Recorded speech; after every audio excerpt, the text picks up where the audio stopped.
LG দক্ষিণ কোরিয়ার অন্যতম বৃহৎ টেক সাম্রাজ্য।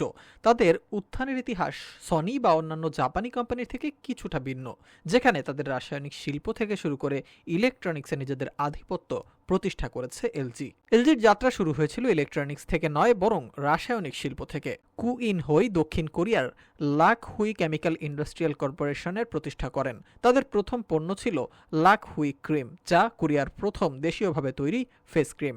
লাক হুই খুব দ্রুত প্লাস্টিক এবং অন্যান্য গৃহস্থলীর সামগ্রী উৎপাদনে সফলতা লাভ করতে শুরু করে। এরপরে তারা তাদের পণ্যে বিস্তৃতি ঘটায়। রাসায়নিক শিল্পে সফলতার পর এলজি ইলেকট্রনিক্স জগতে পা রাখে এবং এখানেই এক শিল্প বিপ্লবের উত্থান হয়। কু ইন হই ইলেকট্রনিক উৎপাদনের জন্য গোল্ড স্টার কোম্পানির প্রতিষ্ঠা করেন, যা বর্তমান এলজি ইলেকট্রনিক্সের পূর্বসূরি। কোরিয়ান যুদ্ধের পর গোল্ড স্টার কোরিয়ায় প্রথম তৈরি করে রেডিও, টেলিভিশন, ফ্রিজ এবং ওয়াশিং মেশিন।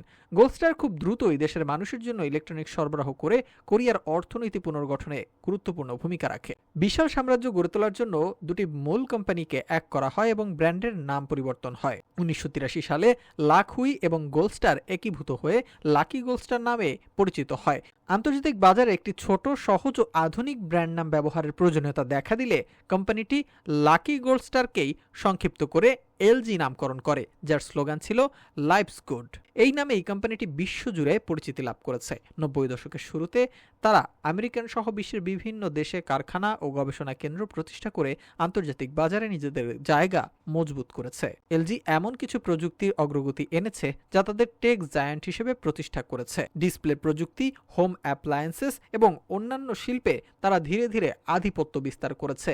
এলজির বিশাল সাম্রাজ্য গড়ে উঠেছে রাসায়নিক শিল্প এবং প্লাস্টিকে তাদের প্রাথমিক ভিত্তি স্থাপন করেই।